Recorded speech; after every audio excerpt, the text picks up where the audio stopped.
Dio's heart was racing, it felt as if it was going to jump out of his chest. The librarian's hard gaze was causing each second to move painfully slow. Truth, Dio wondered to himself, of course I do. However, the words got stuck in his throat, and all he could manage was a small nod. The librarian's demeanor changed and a smile returned to her face. She then said, much louder this time, I'm glad you're so interested in your studies. I'll make sure to prepare some more material for you to review tomorrow after school hours. Dio was confused now. Was he imagining her personality completely switching, or was this on purpose? He decided that his brain was officially tapped out for the day, so with a mix of excitement and fatigue he responds, Sure, I'll make sure to look for you tomorrow. Dio paused as he realized he had no idea what her name was. Mayuri, she says with a smile. And you are? Dio, he responds, returning the smile. I'll see you later, Mayuri. See you later, Dio, and stay curious, she replied with a smile. And after that Dio began the walk back to his room, his mind spinning from the day he's had. Was that real? Can it be possible she knows more about the rumors? As Dio reached his apartment he began to wonder just what this librarian had in mind for him. Was she just going crazy? Dio opened the door to his apartment to greetings from both of his parents, who were cleaning the table off. Dio dear, where have you been? His mom asks. Studying at the library, Dio said as he begins to kick off his shoes. Yeah, okay, hotshot, where were you really? Dio's dad asks.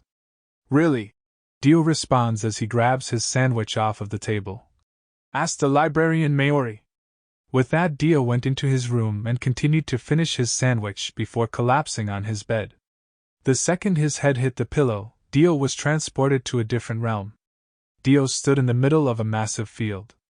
All around him were flowers of all colors, shapes, and sizes. Massive trees were spread around the field, reaching so high they seemed to be supporting the sky. Above him the sky was a peaceful blue that seemed to stretch out forever, and the sun was beaming down, covering Dio in warmth. Awed at the beauty and freedom of such an open space, he almost didn't notice the massive animal not 10 feet away from him. Dio looked at this animal in amazement, as he had never seen anything like it. He had seen pictures of horses before, but this wasn't a horse. It had 2 horns that protruded into multiple ends and on all fours was taller than Dio.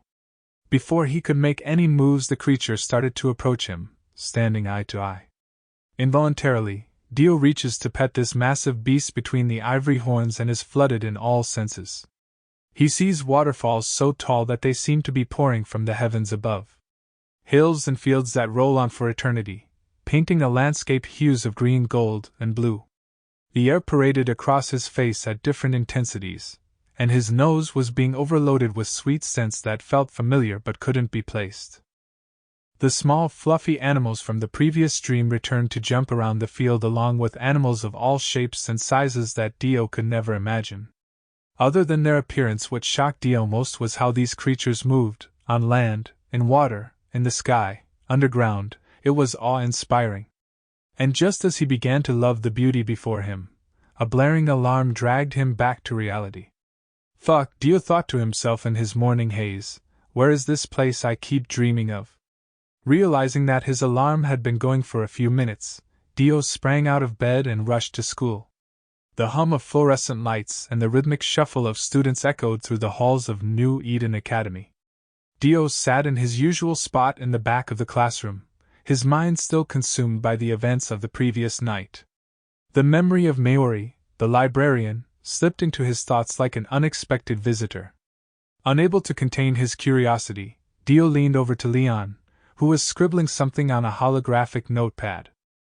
Leon, I can't stop thinking about Mayuri, the librarian. Something happened yesterday, and I need to figure it out. Leon looked up, intrigue lighting up his eyes. Mayuri, the librarian? What happened? Dio quickly recounted the encounter in the library, the mysterious history tablets, and Mayuri's cryptic invitation to return after school. Leon's interest grew with every word. After the final bell rang, Dio and Leon wasted no time in heading to the library. Mayuri was at her usual post, her expression unreadable as she acknowledged Dio. Hey Mayuri, this is Leon. We both have questions, and we're ready to get some answers, Dio said, gesturing towards Leon. Maori studied Leon for a moment before nodding. Good. Follow me. The trio made their way through the maze of bookshelves to a secluded corner. Dio decided to ask the question on the forefront of his mind. Hey, Maori, he said in a hushed voice. Did you know anything about the rumors? As soon as he said rumors, Maori immediately made piercing eye contact with Dio, otherwise ignoring his question. Maori then hands Dio and Leon more history tablets, and she slips Dio a folded piece of paper with a hushed whisper. Read it later. Dio could feel the intensity roll off of Maori, and could sense that there was more to her than met the eye. As he delved into the history of New Eden, trying to focus on the terraforming process, Leon interrupted. Hey, Dio, did you know that New Eden was the only colony sent out from Earth? Leon chuckled, flipping through the tablet pages. Dio furrowed his brow. No, that can't be right. There were many colonies, we were just the biggest. Leon laughed, showing Dio the tablet. The text mirrored what Dio had read yesterday with one change. New Eden was indeed the only colony sent from Earth. Dio's heart pounded. He was certain he had read something different yesterday. Deciding it must have been a hallucination or fatigue, Dio closed the tablet. All right, let's call it a day. I need to check that paper Maori gave us. Back in his apartment, Dio unfolded the paper with eager anticipation. However, disappointment washed over him as he read the simple message. 12:15 a.m. School. That's it. Dio muttered to himself, wondering what could be so secretive that it couldn't be discussed earlier. Then again, that was past curfew. How did she expect them to come if she has no idea about Leon's signal jammer? Later that night, Dio and Leon sneak out of their apartments, meeting at the closed school. Maori stood at the entrance, smiling at them warmly before ushering them inside with a hushed urgency. They followed her through the dimly lit corridors towards the cafeteria. On the way, Maori turns to Dio and asks, I'm hoping you haven't alerted anyone by breaking curfew, right? I'm pleasantly surprised you made it. Before Dio can answer, Leon chimes in saying, Of course, this isn't unusual for us. Maori smiled again, but as they got closer to the cafeteria she began to frown. To be completely honest, I've invited you here on instinct. What does that even mean? Dio thought to himself, but Maori continues. I believe you should have a choice for our future.